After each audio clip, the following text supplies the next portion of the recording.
Assalamualaikum warahmatullahi wabarakatuh. Alhamdulillah,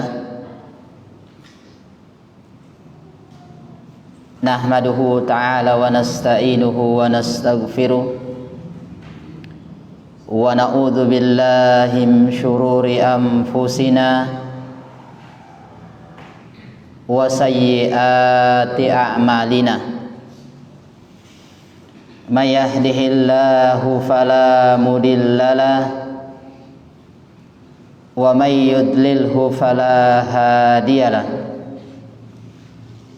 Asyhadu an la ilaha illallah wahdahu la syarikalah wa asyhadu anna Muhammadan abduhu wa rasuluh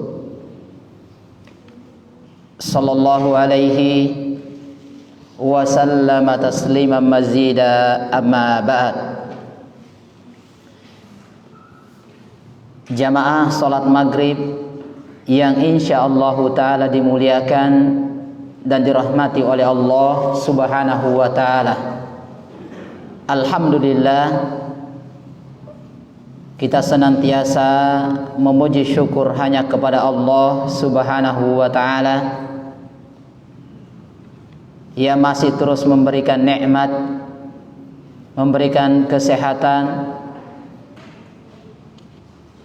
terlebih-lebih adalah memberikan nikmat keimanan sehingga kita senantiasa di atas ibadah, yaitu thalabatul ilm. Jamaah yang dimuliakan dan dirahmati oleh Allah subhanahu wa ta'ala, sebagaimana pelajaran kita, di mana pada pelajaran yang pertama atau pertemuan yang pertama telah kita ingatkan tentang manusia yang paling celaka adalah iblis laknatullahi alaih. Kenapa? Karena adanya suatu penyakit yang muncul pada diri sang iblis yang menyebabkan terjadinya berbagai macam kejelekan demi kejelekan. Maka yang kedua ini, beliau di sini menyebutkan nihayatut tama'i wa adamir ridha. Maka di kisah yang kedua yang akan disebutkan oleh beliau tentang 100 kisah akhir daripada kondisi yang dialami oleh orang-orang yang berbuat zalim, maka disebutkan kisah yang kedua adalah tentang nihayatut tama', tentang akhir dari sifat ketamakan dan kerakusan. Wa adamur ridha, dan sekaligus tidak terima, dia tidak ridha. Maka inilah yang akan diuraikan oleh beliau di dalam kisah yang kedua, di mana beliau menceritakan tentang kondisi dua orang bersaudara, yang mana kedua-duanya ini adalah merupakan ahli ibadah. Sehingga kata Syekh di sini menyebutkan wa hadhihi qissati atau qissatu awwali qatala fi tarihil basyariyah. Kisah ini adalah menceritakan tentang awal terjadinya pembunuhan dari peradaban manusia. Ini yang diceritakan oleh beliau. Kemudian beliau mengatakan, undur, perhatikan, ila haqaratil insani indama tastaula alaihi syahwah. Maka perhatikan, kata beliau, kehinaan yang dialami oleh manusia tatkala hawa nafsu itu menguasai diri mereka. Jadi perhatikan di sini, perhatikan dan cermati, tatkala hawa nafsu itu yang menguasai diri manusia. Karena dikuasai oleh hawa nafsu, maka yang terjadi adalah tataballadu masyairuhu wa yatahajjaru qalbuhu wa yamutu dhamiruhu. Maka kata Syekh, karena dikuasai oleh hawa nafsu, maka yang terjadi, kata beliau, perasaan kemudian pikirannya itu berubah menjadi dungu. Ini kata beliau. Karena kalau sudah hawa nafsu yang menguasai, maka pikiran, perasaan kita itu akan menjadi jelek, tidak akan stabil dan tidak akan bagus. Bahkan disebutkan wa yatahajjaru qalbuhu, hatinya membatu, mengeras. Bahkan disebutkan wa yamutu dhamiruhu, hati-hati mereka itu membeku. Subhanallah. Dan ini yang terjadi pada kita. Fa innahu yatahawwalu ila wahshin, bahkan hati kita itu bisa berubah menjadi seperti binatang atau hewan, menjadi hewan liar. Ka asadin, seperti singa. Wa ila sa'labin, dan bisa menjadi seekor macan. Ini kata beliau. Yang mana macan ini dan singa ini adalah makirun, yang siap menerkam. Subhanallah. Coba antum perhatikan pendahuluan yang disebutkan oleh beliau. Tatkala hati kita dikuasai oleh syahwat, yang akan menyebabkan pikiran dan perasaan itu berubah. Hati akan mengeras, hati akan membeku, sehingga akan berubah menjadi seekor binatang seperti singa dan macan yang siap menerkam mangsanya. Di saat seperti ini, wa ila syaitanin marid, syaitan pun ikut masuk di dalamnya. Syaitan siap untuk memangsanya. Ini kata beliau. Maka subhanallah jamaah yang dimuliakan oleh Allah subhanahu wa ta'ala, lihat kisah yang disebutkan oleh beliau. Ketika hawa nafsu menguasai kita, menyebabkan segala-galanya akan berubah. Kata beliau, fil bidayati minhuma qabilun wa habilun, tentang kisah dua orang bersaudara. Yang pertama ada namanya Qabil, yang kedua namanya Habil. Nah, lihat digambarkan bagaimana watak dan sifat si Qabil itu sendiri. Saudara tertua atau yang kakak adalah Qabil. Qabilun kana rajulan ananian. Lihat, Qabil ini adalah orangnya seseorang yang sabar, pembawaannya tenang. Subhanallah, coba antum lihat. Digambarkan oleh Syekh di sini, dia orangnya sabar, orangnya tenang. Bahkan tamallakat ibadatul ladzati min nafsihi, bahkan Qabil ini adalah dia mementingkan ibadah untuk dirinya. Karena saking fokusnya beribadah, mementingkan ibadah untuk dirinya, fatumisat ala ainihi wa qalbihi, maka dibutakanlah untuk membantu orang lain. Artinya si Qabil ini adalah orang yang orangnya sabar, orangnya tenang, dan dia ahli ibadah. Karena beribadahnya luar biasa sampai dia itu sudah tidak pikirkan dengan orang-orang di luarnya. Tidak ada dia pikirkan. Dia fokus dengan ibadah. Dia fokus dengan ibadah. Artinya dia menutup diri dari orang-orang di luarnya. Dia lebih mementingkan ibadah. Coba lihat penggambarannya. Wa kana ya'malu harrosan. Pekerjaan hari-harinya adalah harrosan, yaitu bertani.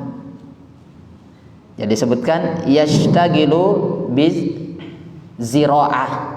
Dia sibuk dengan pertaniannya. Jadi sudah bertani, ibadah. Tani, ibadah, itu yang dia kerja tiap hari. Itu pekerjaan hari-harinya. Sedangkan yang namanya Habil, saudara adiknya, Habilu wa huwa akhuhu min batni Tsaniyah. Habil ini adalah saudaranya, putra kedua setelah Qabil. Jadi artinya adiknya. Jadi Habil ini adalah adiknya. Wa kana rajulan thayyiban salihan yuhibbul khair li ghairi abidan lillah. Sifatnya Habil, dia adalah seseorang yang baik. Thayyiban, baik. Salihan, orang soleh. Dia baik, soleh. Yuhibbul khair lil ghair. Dia senang membantu orang. Ini bedanya. Kalau yang tadi satu dia ahli ibadah, karena sibuk dengan ibadahnya, dia tertutup dengan orang luar. Kalau adiknya ini tidak. Dia malah lebih senang membantu orang. Walaupun dia juga abidan lillah, adalah ahli ibadah. Dia juga senantiasa beribadah kepada Allah Subhanahu wa taala. Bahkan disebutkan muqiran li awamirihi. Bahkan dia melaksanakan perintah Allah Subhanahu wa taala. Wa kana ya'malu bi ra'yil agnam. Apa pekerjaannya Habil? Adalah mengembala kambing. Jadi yang satu di pertanian, yang satunya di peternakan kambing.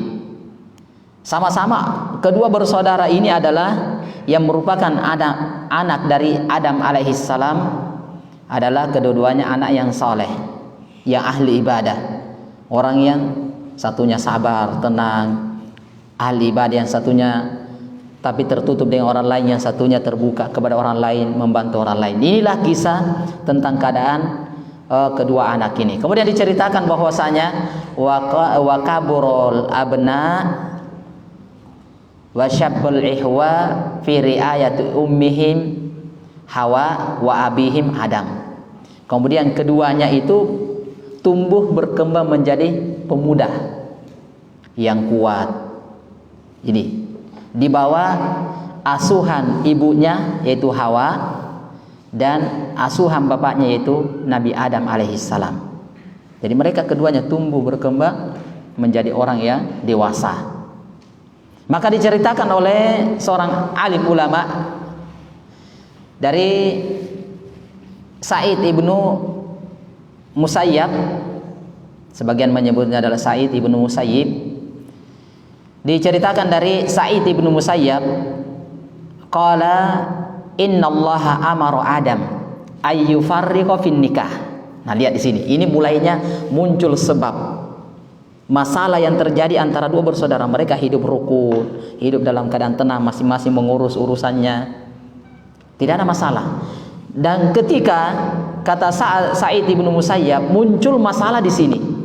Ketika innallaha amara Adam, ketika Allah memerintahkan kepada Nabi Adam alaihissalam ayyufarriqa fin nikah min kulli batni hadza. Artinya begini, Qabil lahir dalam keadaan kembar. Tapi kembarnya bukan sama-sama laki-laki, tapi kembar laki dan perempuan. Kemudian lahirlah yang kedua yaitu Habil, juga lahir dalam kondisi kembar. Karena anaknya Adam alaihissalam ketika lahir dan begitu seterusnya ke bawah, dia lahir kembar, laki-laki perempuan, laki-laki perempuan, dia bersamaan. Jadi bukan laki-laki semuanya, perempuan semua, tapi laki dan perempuan. Nah, ketika datang perintah Allah Subhanahu wa taala, di umur dewasa ini Allah perintahkan Adam untuk menikahkan secara bersilang. Karena masing-masing punya saudara, saudaranya Qabil dinikahkan sama Habil. Saudarinya Habil dinikahkan kepada Qabil. Nah, itu awal masalah yang muncul. Sehingga di sini disebutkan oleh Sa'id bin Musayyab, innallaha amara Adam ayyufarriqa fin nikah min kulli batni hadha.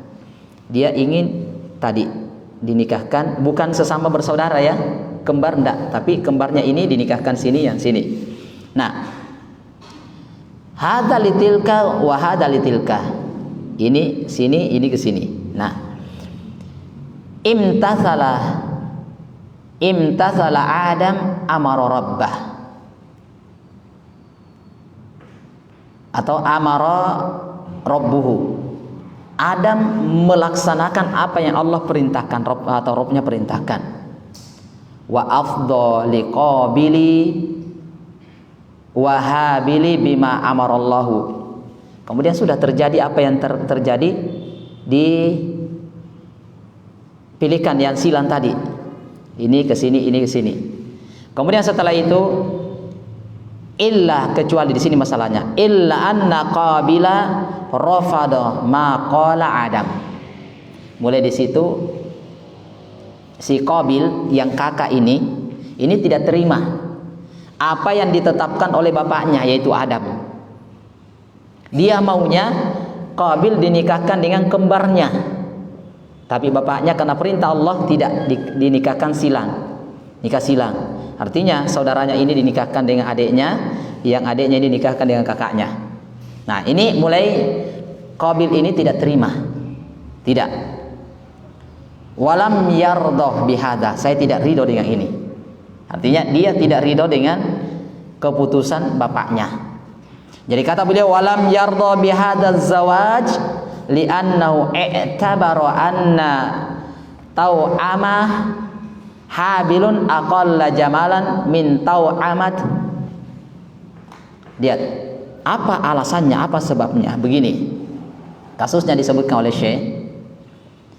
Qabil tidak ridho dengan keputusan bapaknya, yang bapaknya ini melaksanakan keputusan dari Allah Subhanahu wa taala. Dia tidak ridho, dia tidak terima. Dia tidak terima. Kenapa alasannya? Karena saudaranya Habil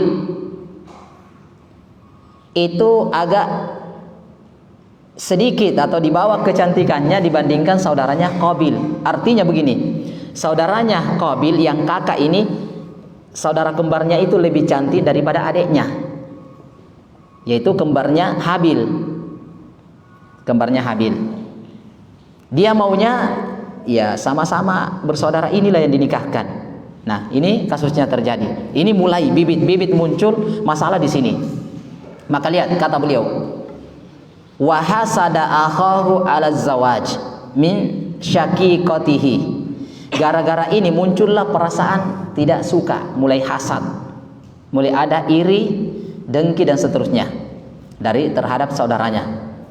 Yang ingin dinikahkan, nama saudaranya Qabil adalah Ludzah. Itu namanya Ludzah. Jadi saudaranya Qabil, walaupun saudaranya Habil tidak disebutkan, hanya saudaranya Qabil ini disebutkan namanya adalah Ludzah. Ludzah ini namanya. Walam yarda bil qasam. Dia sudah tidak ridho dengan sistem ini. Dinikahkan secara bersilang. Wa jamaha ala taati walidihi. Mulai dia tidak mau taat kepada bapaknya, sudah tidak terima. Bahkan disebutkan wala ibad bihi nawazi'us syarri wal fasadi. Disinilah muncullah dengan sebab ini muncullah benih-benih kejelekan. Mulai dipermainkan oleh benih-benih kejelekan ini sudah muncul. Ini kata beliau. Kejelekan dan wal fasad dan kerusakan. Wala ibabihi al hasadu zatal yamini wa zatal shimali. Kemudian mulai perasaan hasad ini mengombang-ambing dia, mempermainkan dia. Kondisi seperti ini, dalam kondisi Habil ini sudah mulai terombang-ambing dengan hasadnya, irinya tidak terima. Adapun keadaan Habil, yahtatifuna atau yahtatifiduna bil hudu'i was sakinati wal waqari. Jadi Habil ini yahtafidu. Maka ketika kondisi seperti ini mulai muncul watak, kemudian sikapnya Qabil, waqala Adam, maka Adam berkata li Qabil kepada Qabil, in kunta la tardah, kalau memang kamu tidak terima keputusan saya yang mana ini keputusan dari atas, dari Allah Subhanahu wa taala, faqarrabah qurbanan. Disebutkan dalam ayat ya, dan surah Al-Maidah ayat 27. Nah, kisahnya 27, 28, 29. Maka dikisahkan bahwasanya karena Qabil sudah dilihat sikapnya sudah tidak terima, bahkan langsung terang-terangan dia tidak terima dengan keputusan bapaknya, maka bapaknya mengatakan, kalau begitu kamu tidak ridho, maka kalian berdua berkurban. Faqarrabah kurbanan. Famay yaqbalu qurbanah fahiya lahu ayyul ukhti al jamilah, yaitu Ludzah. Siapa yang kurbannya diterima, maka itu yang berhak dinikahkan sama Ludzah. Itu anak pertamanya, saudara daripada Qabil. Kalau kurbannya Qabil yang diterima, berarti dia dinikahkan dengan saudaranya. Tapi kalau misalnya kurbannya Habil yang diterima, berarti Habil yang dinikahkan dengan saudaranya Qabil. Tetap berlaku di pernikahan di silang. Maka ringkas ceritanya, mereka keduanya berkurban. Dikisahkan dalam kisah para ulama, ketika itu si Habil ini, karena dia di pertanian, dia ambil hasil sawahnya yang paling jelek, dia kurbankan yang paling jelek. Kemudian adapun si Habil, dia ambil dari kambingnya yang paling bagus untuk dikurbankan. Nah, maka disebutkan faqubila qurbana Habil. Ternyata yang diterima adalah kurbannya Habil. Wa hasada Qabil akhahu Habil. Mulailah sudah semakin rasa iri dengki Qabil ini semakin menjadi-jadi. Sudah tadi keinginannya tidak diterima, ternyata kurbannya pun dia tidak diterima, yang diterima kurban saudaranya. Semakin menjadi-jadi rasa iri dengki dan seterusnya. Wam ba'atsat syururuhu inda idzin. Ketika itu berbagai kejelekan muncul. Berbagai kejelekan muncul. Qala li akhihi Habil. Maka Qabil mengatakan kepada saudaranya itu Habil, Qubilah kurbanak walam yuqbal kurbani. Kurbanmu diterima sedangkan kurbanku tidak. La'aqtulannak. Sudah mulai, langsung dia sebutkan. Gara-gara kurbanmu diterima, saya tidak, maka saya akan membunuh, benar-benar akan membunuh kamu. Ini sudah, subhanallah. Bukan main-main ini jamaah, tetapi langsung disebutkan, saya akan membunuh kamu. Coba antum cermati di sini. Fa'ajabahu Habil. Habil menjawab, biasa saja. Dia ingatkan saudaranya, lihat. Ternyata jamaah, antum perhatikan kesolehan seseorang, kesabaran seseorang, ketenangan seseorang, ahli ibadahnya seseorang, ternyata tidak mampu menjamin jamaah. Antum perhatikan dari awal kisah, di mana Qabil disebutkan adalah dia orangnya sabar, orangnya tenang, ahli ibadah, bahkan dia fokus ibadahnya sampai dia tidak hiraukan orang-orang di luarnya. Tapi ternyata karena faktor hasad ini, iri, dengki dan tidak ridho, tidak terima, maka ternyata semuanya habis jamaah, hancur semuanya. Maka ini pelajaran penting bagi kita. Nanti di akhir sebentar kita akan sebutkan satu kisah yang kalau kita baca kisahnya, yang riwayat panjang seorang alim ulama yang difitnah gara-gara begini, itu subhanallah. Nanti akan kita sebutkan. Kita baca dulu lengkap ceritanya. Sehingga diceritakan di sini, terjadilah maka Qabil pun mengancam saudaranya Habil, saya akan membunuh, benar-benar akan membunuh kamu. Maka apa jawaban saudaranya yaitu Habil? La imbasatta ilayya yadaka lataqtulani ma ana bibasitin yadayya ilaika laqtulak inni akhafullah rabbal alamin. Apa jawabannya Habil ketika saudaranya ini mengancam? La imbasatta, jika engkau menggerakkan tanganmu untuk membunuh saya, maka saya, kasarnya, saya tidak akan melawan. Saya tidak akan melawan kamu. Saya tidak akan angkat tangan saya untuk membunuh kamu, tidak. Kenapa? Inni akhafullah rabbal alamin. Saya takut kepada Allah subhanahu wa ta'ala, Rabb alam semesta. Yang saya inginkan, apa dia bilang? Inni uridu antabu'ah bi ismi wa ismik. Sesungguhnya saya ingin kamu kembali dengan membawa dosa membunuh dan dosa dirimu sendiri. Itu. Kemudian fatakuna min ashabin nar, kemudian kamu akan menjadi penghuni neraka. Wadzalika jazaa'udz zalimin. Itulah balasan bagi orang-orang yang berbuat zalim. Coba untuk perhatikan jamaah. Imam Abdullah bin Abbas, sahabat Rasulullah sallallahu alaihi wasallam, menguraikan ayat ini, menjelaskan ayat ini. Qala Ibnu Abbas radhiyallahu an, khaufuhu bin nar falam yatanabbah walam yanjaz walam yanzajar.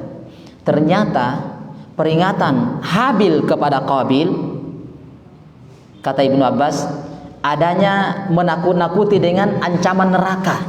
Kalau kamu membunuh, kamu akan kembali menghadap Allah dalam keadaan menanggung dosa membunuh. Dan di sisi lain banyak dosa-dosa yang lain misalnya. Tetapi walam yatanabbah, tidak dihiraukan dan tidak dipedulikan. Tidak ada. Kenapa? Sudah peringatan nasihat ini jamaah tidak akan tidak akan sanggup menasihati kita ketika muncul penyakit ini tadi. Tidak bisa. Tidak bisa. Sehingga disebutkan, ternyata jamaah diingatkan terus, diingatkan, tetapi tetap Qabil ingin apa yang ada di dalam hatinya untuk membunuh saudaranya tetap akan dia laksanakan. Bagaimanapun keadaannya, apapun yang terjadi, tetap dia ingin laksanakan.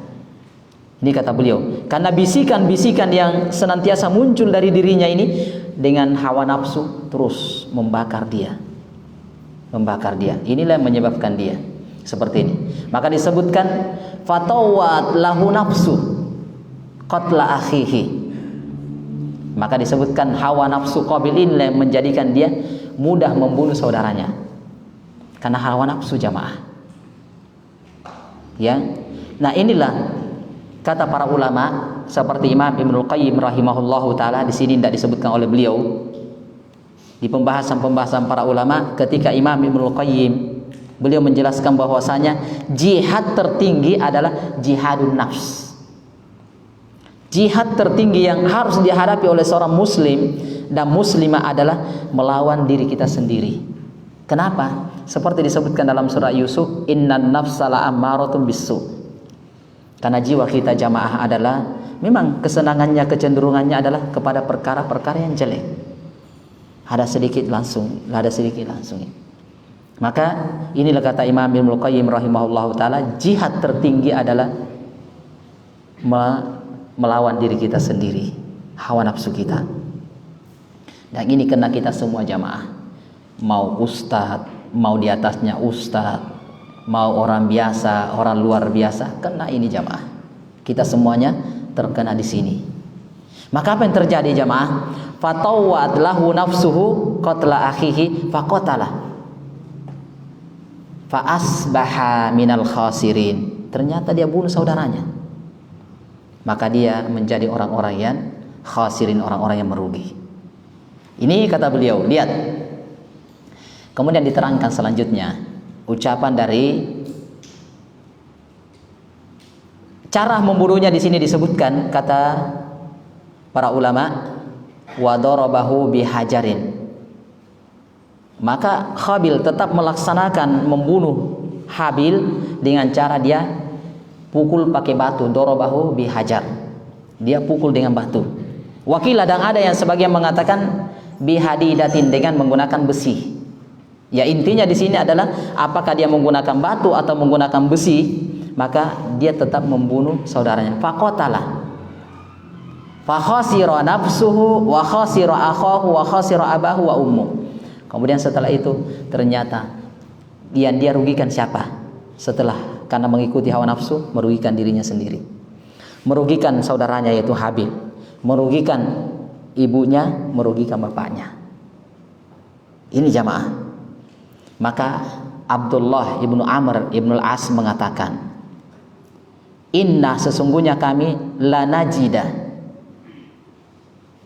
ibna Adam al-qatila yuqasamu ahlun nar kismatan sahiha al-adzabu alaihi syatru adzabihim. Apa kata Abdullah ibnu Amr ibnu As? Beliau mengatakan, kami benar-benar mendapati anak Adam yaitu Qabil ini Qabil ini diberikan bahagian separuh hukuman penghuni neraka. Naudzubillahi min dzalik. Kenapa jamaah? Dan pembahagian ini adalah kata Abdullah bin Amr bin As benar. Pembagian yang benar. Jadi dia diberi setengah hukuman atau siksaan penghuni neraka. Naudzubillahi min dzalik. Kemudian Abdullah bin Mas'ud juga menjelaskan radhiyallahu anhu, qala Rasulullah sallallahu alaihi wasallam, la taqtulun nafsun zulman illa kana ala ibni Adam al-awwal kiflu damiha li'annahu kana awwalu man sannal qatlah. Antum perhatikan jemaah. Naudzubillahi min dzalik. Apa kata Abdullah bin Mas'ud? Tidak seorang jiwa membunuh dalam kondisi zalim. Artinya seseorang membunuh dalam keadaan dia mendolimi orang lain, kecuali kalau ada yang berhak dibunuh. Memang ada. Seperti misalnya orang yang sudah menikah, dia berzina, maka dirajam, dibunuh. Tapi ini pun bukan semua orang bisa menegakkan, tetapi dikembalikan kepada penguasa. Tetapi ini seperti ini adalah atau dikisos, bunuh dibayar dengan bunuh. Ini tidak masuk dalam perkara ini, karena dia sesuai dengan aturan syariat. Tetapi yang dia disebutkan adalah tidaklah seorang jiwa membunuh dalam keadaan zalim illa kana ala ibni Adam al-awwal, kecuali anak Adam yang pertama itu kiflu damiha, kecuali dia menanggung dosa darahnya. Dosa darahnya. Kenapa? Li'annahu kana awwalu man sannal qatla, karena dia yang paling pertama mencetuskan pembunuhan. Jadi setiap ada pembunuhan itu pasti dia dapat bahagian. Maka di sini ada peringatan yang luar biasa bagi kita jamaah yang dimuliakan oleh Allah Subhanahu wa taala. Seperti yang disebutkan oleh Syekh Ibnu Utsaimin rahimahullahu taala dalam syarah Salasatul Usul, ketika beliau menyebutkan hadits Nabi sallallahu alaihi wasallam, yaitu hadits yang diriwayatkan oleh Imam Muslim, di mana diterangkan di sini. Kita bacakan haditsnya, man da'ah ila huda, siapa yang menunjukkan seseorang kepada petunjuk, menunjukkan seseorang kepada kebaikan, kana lahu minal ajr, maka dia akan mendapatkan pahala. Maka dari sini jamaah ikhwati fiddin, barakallahu fikum jami'an, menjelaskan kepada kita hendaknya kita punya semangat, punya himmah yang kuat untuk bagaimana orang lain itu mendapatkan kebaikan. Kenapa? Ini ada janji dari Rasulullah sallallahu alaihi wasallam. Apa? Man da'a ila huda, siapa yang mengajak orang, bahkan siapa yang mengajari orang, kana lahu minal ajr, dia mendapatkan pahala misla ujuri man tabi'ah, seperti pahala orang yang mengikutinya.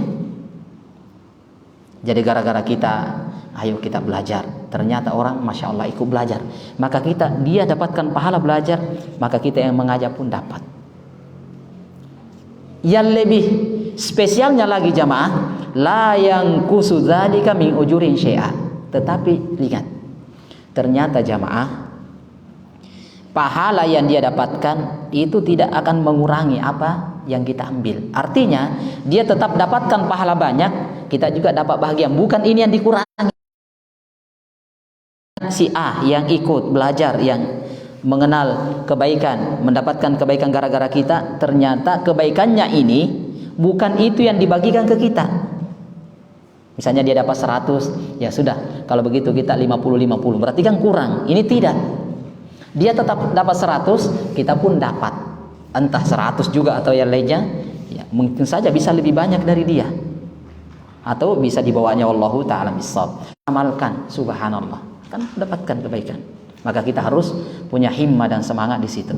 Sebaliknya jamaah, sebaliknya, wa man da'a ila dolalatin. Nah ini ya, dia masalahnya, ini dia. Siapa yang menjadi pencetus kejelekan, kana alaihi minal ithim, dia akan dapatkan dosa. Mislu asamin man tabi'ah. Kalau gara-gara saya mengajarkan kejelekan, menyampaikan kejelekan, orang laksanakan, orang berdosa, saya juga dapat dosa. La yang kusudzalika min asamin syai'an, tanpa mengurangi dosanya dia, saya tetap dapat dosa. Kalau dosanya 100, itu bukan dibagi dua, kamu 50 saya 50, tidak jamaah. Dosanya tetap 100, saya juga dapat dosa. Maka dari sini sama tadi jamaah, coba perhatikan. Gara-gara terjadinya pembunuhan pertama, pencetus pertama yang melakukan pertama kali perbuatan dosa ini adalah Qabil, maka setiap ada pembunuhan yang terjadi di muka bumi ini, dia dapat bahagian. Setiap ada pembunuhan, maka sama kita jamaah. Kalau gara-gara kita orang terjatuh ke dalam kejelekan, maka selama dia belum tobat, ya artinya kita yang harus tanggung dosanya. Tugasnya kita adalah bagaimana dia mengembalikan dia untuk menjadi. Ini adalah peringatan bagi kita untuk berhati-hati dari kejelekan. Jangan sampai sesuatu yang jelek yang kita sampaikan kepada orang, karena tidak akan kita kurangi dosa yang dia dapatkan. Maka ini jamaah yang dimuliakan oleh Allah Subhanahu. Kasus yang terjadi adalah Qabil dan Habil. Maka inilah yang disebutkan. Terakhir dari keterangan juga, yang keterangan kedua dari Abdullah bin Amr, ditumpahkan darah fil ard, di permukaan bumi ini, munzu qatala akhahu ila yaumal qiyamah. Naudzubillah, ila yaumil qiyamah. Naudzubillahi min dzalik. Kata Abdullah bin Amr ibn As, manusia yang paling sengsara dan celaka adalah orang yang membunuh saudaranya. Inilah yang disebutkan dari keturunan Adam, ya, yaitu Qabil. Karena masufika damun fil ard, tidaklah ditumpahkan darah di permukaan bumi ini sejak mundu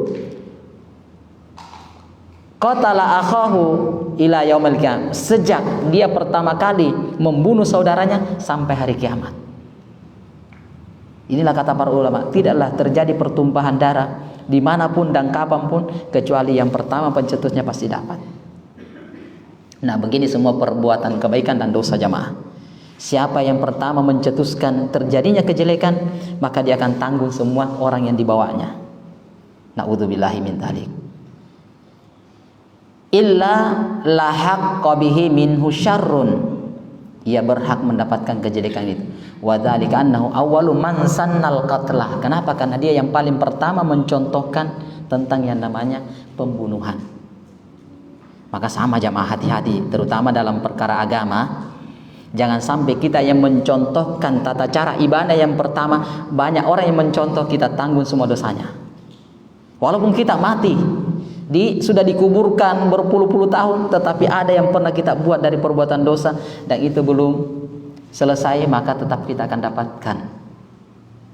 Maka ini menjelaskan kepada kita untuk senantiasa waspada dari sifat-sifat seperti ini, mencontohkan hal-hal yang jelek, mencontohkan yang tidak baik, karena kita akan menanggung hal tersebut. Wallahu ta'ala a'lam bissawab. Dan jamaah yang dimuliakan oleh Allah Subhanahu wa ta'ala, kasus seperti ini, terjadinya seperti ini tidak memandang siapapun, sehingga kita harus senantiasa waspada, harus senantiasa memperbaiki diri kita jamaah. Terkadang penyakit-penyakit ini terkadang kita tidak rasakan, ternyata kita terseret di dalamnya. Dan ini kapan kita sudah terbiasa dengan ini persaudaraan akan bisa hancur. Persaudaraan apakah ada karena adanya ikatan kekeluargaan, ataukah karena persaudaraan karena suatu ikatan agama atau ikatan kekeluargaan yang lainnya, itu bisa hancur karena penyakit-penyakit seperti ini. Ini jamaah yang dimuliakan oleh Allah Subhanahu wa ta'ala. Kemudian di akhir cerita ini kita tutup dengan satu kisah yang luar biasa jamaah. Pernah dengar kisah Imamul Bukhari? Siapa yang pernah dengar kisahnya? Ini kalau kita baca lengkap kisah Imamul Bukhari, maka ini akan meneteskan air mata jamaah. Saya cerita sedikit, sambil sedikit ya, paling lama tidak sampai 5 menit lah, palingan 3 menit. Saya singkat bahwasanya Imamul Bukhari ini terkenal dari sisi hafalannya, dari sisi keilmuannya luar biasa, tidak ada yang tidak kenal. Sampai hari ini kitab Sahih Bukhari tetap dibaca. Ketika Imamul Bukhari dia ke daerah Bukhara, dia duduk di hadapan seorang guru namanya Muhammad ibnu Yahya Adz-Dzuhli. Yang mana Muhammad ibnu Yahya Adz-Dzuhli ini adalah dia seorang alim ulama di zaman itu dan termasuk gurunya Imamul Bukhari rahimahullah. Seorang alim ulama yang terkenal, masyhur, menjadi tokoh besar, menjadi panutan, bahkan orang yang dijadikan rujukan di zaman itu. Imamul Bukhari belajar sama beliau. Kemudian belajar, mulai dari kedatangan Imamul Bukhari, beliau sambut dengan baik. Suruh masyarakat untuk menyambut beliau, disambut dengan ratusan ribu bahkan jutaan manusia yang menyambut dia. Karena Ibnu Yahya Adz-Dzuhli iri kepada Imamul Bukhari, karena iri dia ikut majelisnya Imamul Bukhari. Di sela-sela pelajaran maka dia sempat mengajukan pertanyaan, tidak dijawab oleh Imamul Bukhari sampai 3 kali bertanya. Pertanyaan pertama tidak digubris, pertanyaan kedua tidak digubris, pertanyaan ketiga baru direspon. Dia bertanya, Al-Quran kalamullah atau makhluk? Al-Quran itu ucapan Allah atau makhluk? Jadi pertanyaannya. Maka Imamul Bukhari mengatakan Al-Quran kalamullah. Adapun perbuatan manusia itu adalah makhluk. Dan bertanya tentang ini adalah bid'ah, kata Imamul Bukhari. Setelah bubar, maka orang yang tadi yang punya penyakit ini, dia samarkan bahwasanya Imam Bukhari mengatakan Al-Quran makhluk. Tersebar, dia fitnah di tengah masyarakat mulai. Setelah itu sampailah ke telinga gurunya Imam Muhammad Adz-Dzuhli. Apa dia bilang? Imam Bukhari mengatakan Al-Quran itu makhluk. Langsung diusir. Jangan ada yang pernah belajar sama dia. Tinggalkan semua majelisnya. Maka habis yang banyak sekali orang, sisa 2 orang yang tinggal. Siapa dia? Imam Muslim. Imam Muslim itu muridnya Imam Bukhari. Yang kedua adalah Ahmad bin Salamah.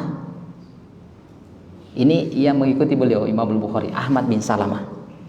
Kemudian Imam Muslim ini ketika diusir Imam Bukhari dari Bukhara, maka Imam Muslim ikut mengantar sampai ke perbatasan.